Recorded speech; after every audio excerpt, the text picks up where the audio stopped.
Welcome and good evening.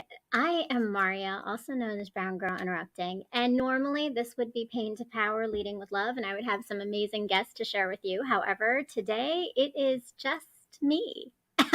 There's no guest, and in fact, it's not a Pain to Power episode, but rather it's the origin story of BGI, which is layered and has lots of things to it. And so I'm just going to also totally be completely transparent and saying today I am executive producing on my own, which means that I am going to be trying to make sure that if you are in the chat, that you are up here and your comments are up here, but just bear with me as I do all these processes. But I'm here to share my story. And that's because, so I guess if you follow me, Brown Girl Interrupting, go to my website. If you don't, go to my direct me. If you don't, it's all in the link down here in the YouTube description. But if you follow me, what you know is that I started my whole journey of healing in many ways in the last 4 years after I left a 17-year marriage with 4 children. Was ready to be done for lots of different reasons. And you can definitely read and find out more about that on my blog, which I am constantly adding to. So I actually added a new post today called The Beginning of the End. And that pretty much outlines exactly where I was in that space just before I left a marriage. And if you've ever left a marriage or divorced, maybe it'll resonate with you. Maybe you'll take away something, or maybe just reflect. What's up and welcome. I see Mr. Jones is here. Welcome, Mr. Jones. Thank you. Salute. I appreciate you being here. I appreciate all my Renters fam, whoever's tuning in, even if you're not live in the chat. I love that you're here. I love that you're watching now or later. Thank you so much. And so my origin story, yes, that was big. And that was the catalyst to all of this. But before all of that was my true origin story of pain to power. And the funny thing is, I started to reflect on it in the last few days because my origin story also connects to the pregnancy and birth of my very first child, whose birthday is tomorrow. He turns 22. And he was the one who made me a mom, but so much more than that. He was the one who took me on my very first pain to power journey. And yesterday, I actually came across the literally physical journal of me capturing those moments in time and that time period of my life. So I just want to read a tiny bit to you because this might give you a little bit of understanding on what's important to me, why I'm Brown Girl Interrupting, and why pain to power has been my journey. So I want to say a couple things before I do that. I'm going to preface this. I always like to preface things because I feel like there's always like some stipulations in what everybody says. So first off, I want to preface one thing. One thing is that I am brown, and yes, there are a lot of challenges that come with that. But I also know that I was steeped in privilege. I grew up in privilege, financial privilege, but also privilege of a family that could access a lot of resources, and they did. And so I know that's my story, which means that my pain is my pain. It is not a comparison to other people's pain because I know my story is similar in many ways to many women. However, I would say for me, I know from my experience. And hey, perfect timing because I love it. I'm going to show the shirt. I am the excerpt of my experiences. And I want to give a shout out because this shirt is from TK Speaks, who is an author of Hershey's. She is a poet. She's amazing. You have to go check her out. Check out her book, Hershey's. And she's got this awesome, dope paraphernalia. And I wore it today to go a little bit more casual. I know you're used to me all being dressed up on this show, but I thought, it's not Pain to Power. It's the origin story. And the origin story is comfy, cozy. We are having an intimate conversation, me and you. And hopefully the chat as folks are coming in, please, let me know you're here. I'm going to do the best to do my producing here and bring you up on the chat. So if you're here, say hello, say what's up. I am really grateful for whoever is tuning in right now. So back to my stipulations. So first off, I know I have privilege. And so my story is my story, but it's my experience, just as I said. And what I also know is that everybody has experiences. So I'm just telling you from my point of view. And so I wanted to give you a little bit of taste. It's probably going to be some kind of a post at some point in some capacity. But for now, I just wanted to give you a little taste of my writing and what I was thinking of at the time. Life frightens me. The impulsivity and irrationality was my thriving for life. Live in the moment, live life, no regrets. How has that led me to this? My only regret is not having met him and wasting away not only a few years of my life, but my self-esteem, my strength, everything I had before he came into the picture. Majid and me, that is all I must focus on now. That is all I do focus on night and day, every moment that passes. The longest I've ever focused on one thing, concept, or person. He's a miracle, a blessing, a savior. Without him, I would still be lost in the whirlwind of my unfocused life. I would be searching for inconceivable love, happiness, and lacking peace and serenity. The things I always wished I had, to be at peace with my heart, soul, and mind. I wrote this at 21 when I was pregnant with my first child.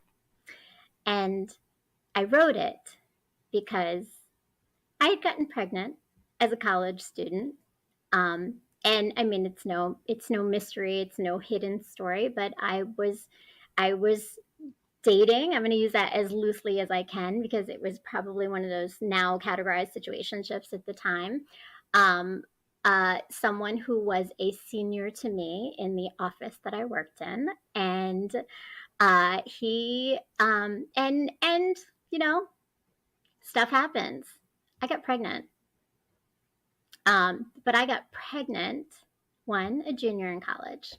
Not so surprising. Many people have it happen. I know that. But I got pregnant before being married to a man that my parents had never, ever met from in a very conservative Muslim family. Before I tell you the rest of that, I got to give a salute out to my girl, Redemption Song 76. Salute to her. And I want to say Nisi is amazing. If you haven't done it yet, go check out my last episode because I interviewed her and we had a great conversation on Pain to Power. And go check out her show, The Reading Ranters. Today, they actually did a broadcast of an interview with General Steele from Smith & Wesson. Go and check it out. It's dope. So thank you, Redemption, for showing up. I love it. And so my origin story, right? I became pregnant. I became pregnant to a very conservative Muslim family. Not just a very conservative Muslim family. I became pregnant to a very conservative, very big in their community Muslim family, which means, and I love it because this is one of the folks who was there through it all. my roll dog, my good friend, Jose. Welcome, Jose. I love it. And he's here for me. Mar, I love it. Thank you. Again, thanks so much for those of you pulling up and being here. Like this is a little new. I do a lot of lives all the time, but this is still a little new, right? So thanks for being here, letting me do my little production stuff and seeing how it works out throughout all of this.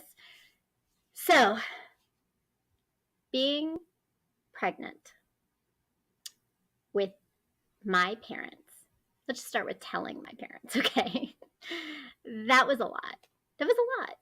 It was huge. It was huge to tell my parents because I wasn't just telling them. I was now having to inform the entire brown Muslim community and non-brown Muslim community that their daughter of this very religious family who is known in our community, Kazmi, which is my maiden name, was a like household name in every house that I knew of that went to our community center, which was massive. Um, and uh, and yeah, it was a big deal. It was a really, really big deal.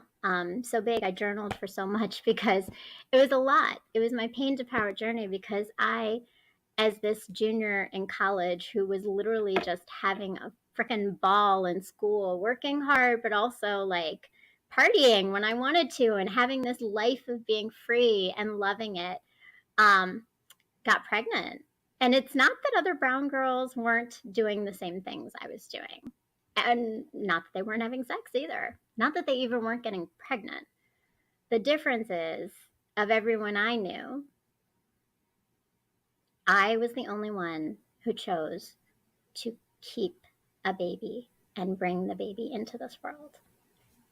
Then to add the challenge of the pain piece is that that grown man who was 8 years older than me rolled out while I was pregnant. Just was like, I'm out of here. So I did it on my own. I did it on my own while being a college student, while also holding the pressure and the expectations of not just my family, but my community. Which brings me to a little bit more of what I captured in those moments. Sorry, I'm sifting through right now. But I love that so many of you are here. If you're here and you're watching, let me know. Say something in the chat. I definitely will shout you out.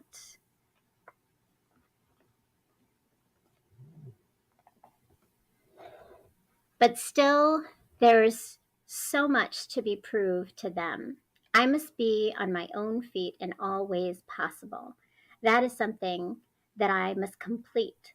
I have to finish school with exceptional scores. I will devote what is not given to Majid to being the best at all the roles in my life, the best mother, sister, friend, teacher, acquaintance, whatever the role, I must fill it.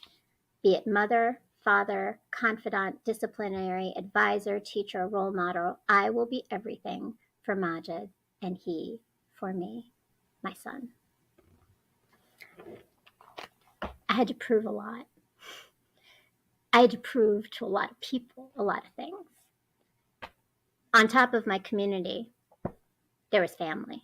Like not just my own family, which was a lot in itself and really hard. And I spent 9 months selling my pregnancy while everyone was telling me all the ways it could be something different in the trajectory of my life. From the very beginning to choices I could have made, all the way to the end. And again, 21-year-old college kid. Like, I'm not ready to make these big decisions. I wasn't expecting to until I had to. And through the pain of, for the first time, truly feeling absolutely abandoned, to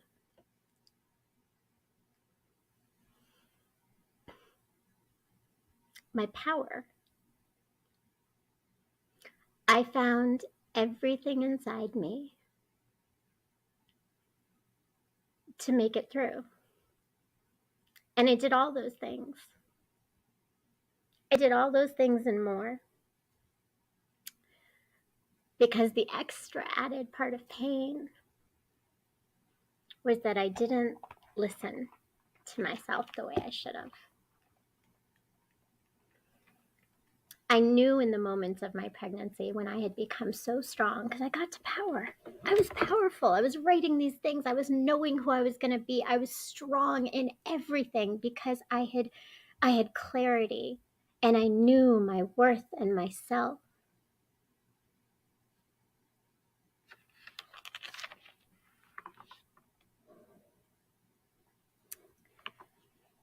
And then here's what I wrote at that time. That is when my true strength will either shine through or be lost. No, it will never be lost. I've come too far to go backwards in that way. No individual, especially a loser like him, is worth that. For mine and Majid's sake, that will never happen. I believe in where I am and who I am too much to allow that. I'm going to tell you a little bit about that in just a second. I love it. Salute to the Rant Room. Thank you. Salute to the Rant Room. NBG. Thank you, Logic, and salute to you. I gotta say salute. I see. Hold on, y'all gotta bear with me. My production skills suck. I see Shan P saying salute. What's up? Salute Shan P for being in here. And yes, I gotta do back here. Josh said, got here right as shit got deep. Yo, I was crying before. So yes, shit got deep. Yeah, like that's the fucking crazy thing. And this is why I talk about pain to power so much, because fucking some people keep having to go through it over and over and over again in their lives in different ways. So yeah, I wrote all that, right? Fuck it, I know myself. I'm fucking everything. I'm gonna have this baby. I'm gonna live this life. I'm gonna kill it, right? And then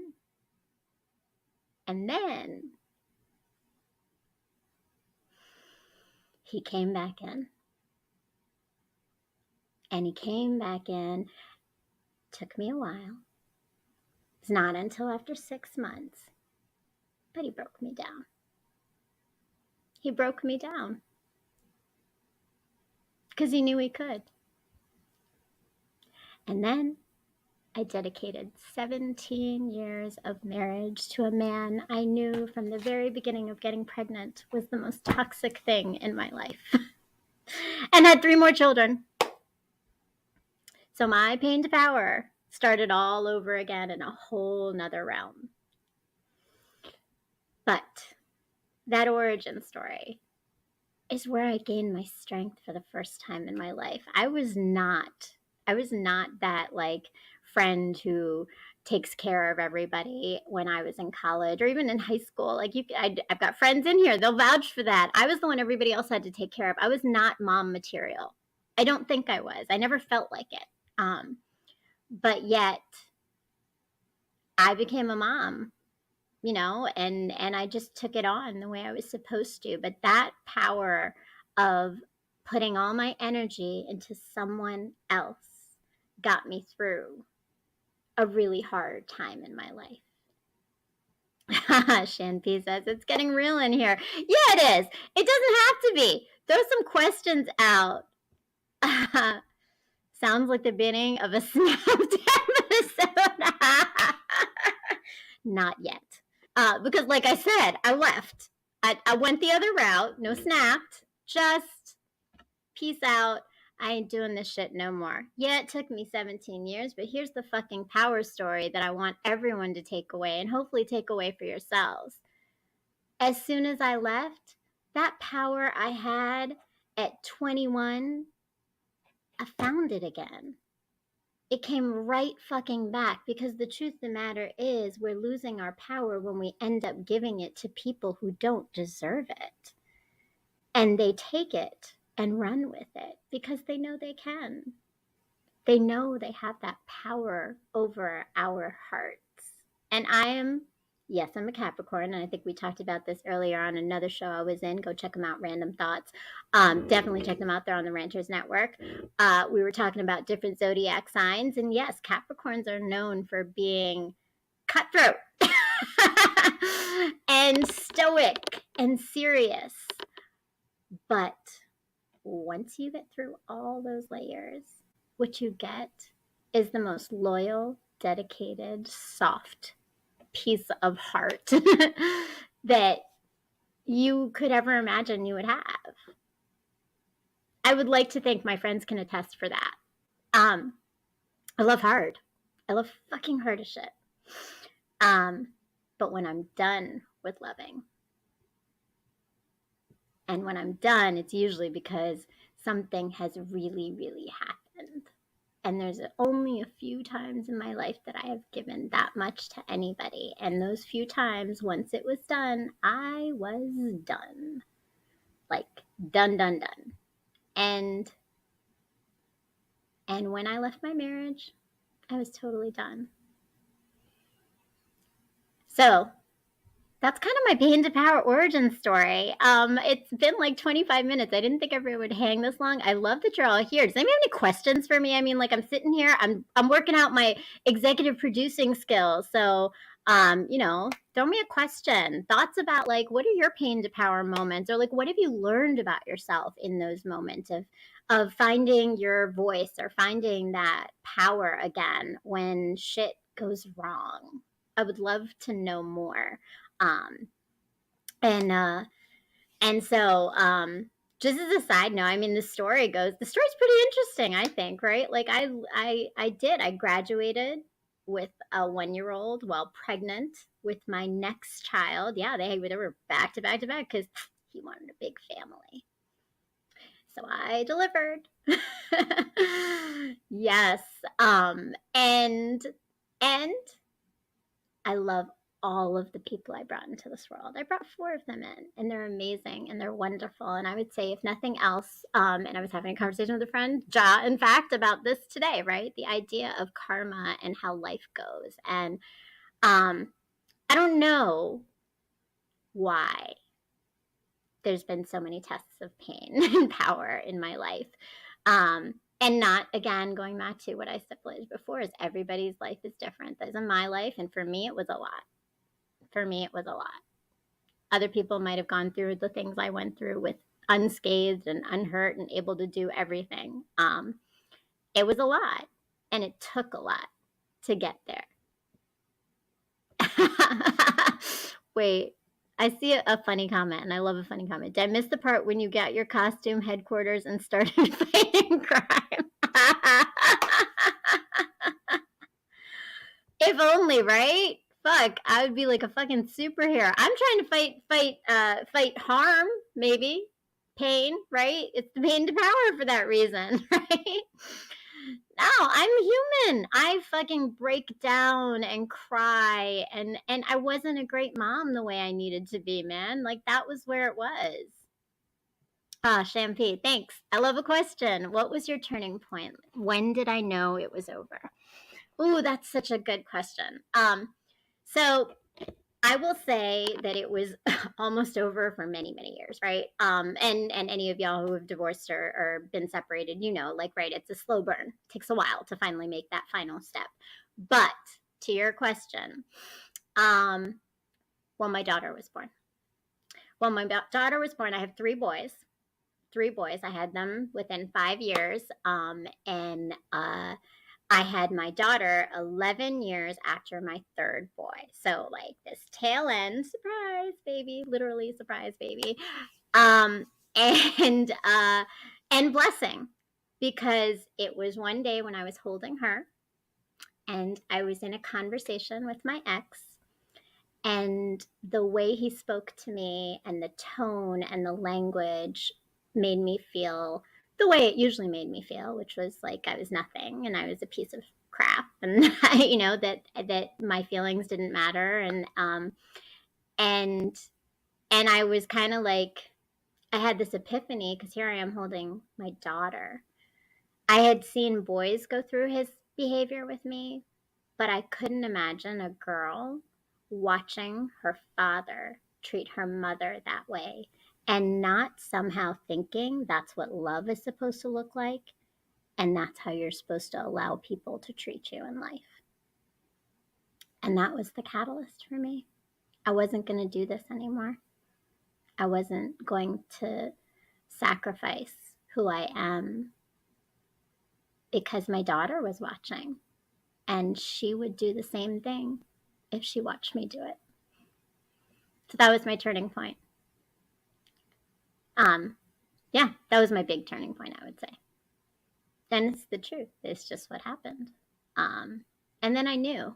I had already known so many other things, and there were other things going on. But yeah, that's a great question. Thank you. I appreciate that.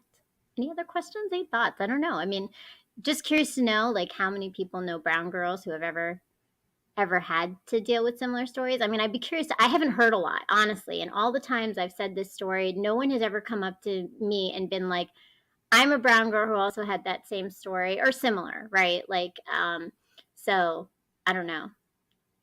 To the point, let me tell you how much this conversation became like just community fodder. I was pregnant with my fourth child, which means I was like in my 30s at this point. And I went to my new OB who I'd never met before. And I sat down and was waiting for the doctor, and this doctor walks in, and he's a brown doctor. I got a lot of brown doctors. I mean, we all get a lot of brown doctors, right? I didn't know him. Like, I didn't think I knew him, right? And he looks at my name and he says, "Oh, are you Salman's daughter?" And I was like, yes, I am. Right? Like, I'm like, yep, that's me. Right? And then he goes, "You were the one who got pregnant, weren't you? Whatever happened to that guy and the baby?" And I was like, married him. Yep, married him. And had 3 more of those little people. Like, it was an awkward conversation for sure. But I was that much, like that much just this little gossip conversation in the community. So yeah, it was interesting. Very interesting. So this is my origin story. This is why I write about pain to power. This is how I keep my power when I feel the pain. And I started to find my resolve to get through things at that age, I guess. When I was 21 and a college student, going from being a party fun girl to a mom and a full-time student and and working and just trying to do everything I was supposed to do to make my life work. And I did. I did a lot of it. And here I am with the power of an entire show. Literally, I have a show. I have a show where I get to share my story, but most importantly, I get to share the stories of other people who have truly overcome pain to power. And that's what I do on my show. So if you haven't checked out any of my episodes, I started in January of this year. And I'd like to say they're pretty damn good and very interesting because I have met some fascinating and interesting people who have shared their journeys of pain to power and how they lead with love. So tune in and find out more as we have the next season of the next interviews and the upcoming ones coming up, as well as go watch the ones that were there. And definitely, if you haven't done it yet, go read my blog. I've got a little bit of an excerpt. Aw. Oh, thank you, Redemption, Hearts and Love. Love it. Thank you. Oh, Joss says, I got to say I'm proud of you, PG. Thank you. And you know what? I will say that everything that I am and everything that I've become has been through a lot of support. So I want to go back a little bit because I know my family struggled with it. But when my son came into this world, I had every single person who mattered with me. And they had my back. And they love him so dearly. He became like literally the golden child of the family. It's wild, but that's what happened. And he's a beautiful soul. He's a beautiful soul. And if he ever watches this, which I doubt he will, but if he ever does, or if his friends are watching this, shout out to Majid, my son, my amazing young man who I am super proud of. He turns 22 tomorrow. And he changed my life in a way that I never could have expected, but I am so incredibly grateful for. Thank you for tuning in today. I got a commercial for us to finish up today. I think we've had enough emotions, unless if anyone wants to throw in a joke. I got nothing funny to say right at this moment. But I appreciate all of you. And I appreciate if you're watching this rebroadcast. It's, the brown girl interrupting in all the ways that she does. Thank you, Shan P. Happy birthday to my son. Thank you. And thank you, Redemption. I love it. Thank you. I appreciate it. And thanks for all of you for tuning in. Go and if you haven't done it yet, okay, here are the things y'all need to do before I get off, right? If you haven't done it yet, go and subscribe to the Ranters Union. Follow all the stuff on the network, the Ranters Network and the Ranters Union. Make sure you are going to the Reading Ranters. Make sure that if there's anything else I got to shout out here, let me know in the chat. I will shout it out. I mean, there are just so many amazing shows, so many brilliant queens, kings, just freaking amazing people. I have been grateful to be a part of this soul tribe, these amazing people, this network. And of course, like my super supporter, badass friend who is a visionary and brought me into this space literally a year ago. We are celebrating 1 year. For me, at least, I'm celebrating 1 year of being part of this network where I got to meet all these amazing people live and in person. And so I definitely appreciate that. And thank you. Yes, happy birthday to your Prince. Thank you so much. Happy birthday to him. I appreciate that. Go follow all of us, subscribe, and share your comments. I mean, like, share, all those good things, right?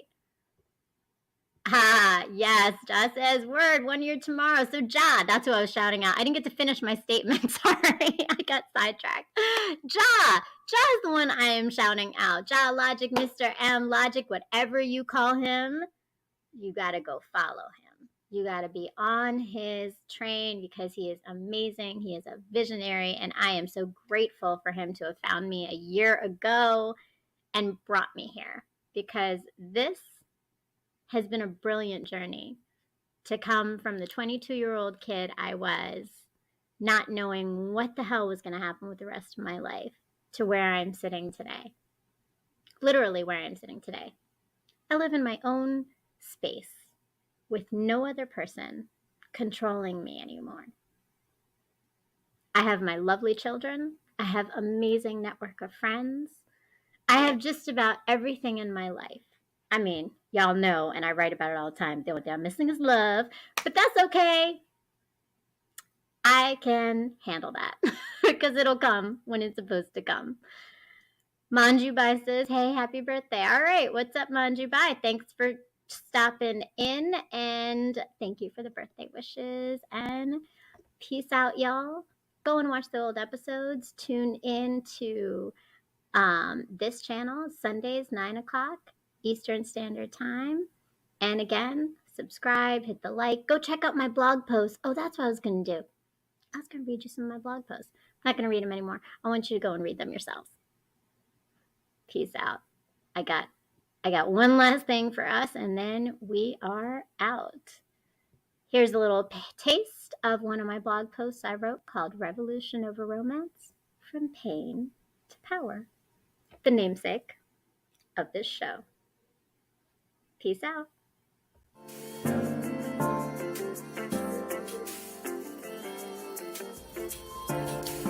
My world has slowly crumbled around me countless times, and every time I rebuild with the pieces I've been given to birth something so transformational and beautiful that no one else knew might exist before it was shown to them. These moments tend to coincide within my romantic path. The universe has been telling me to focus on the revolution and not romance.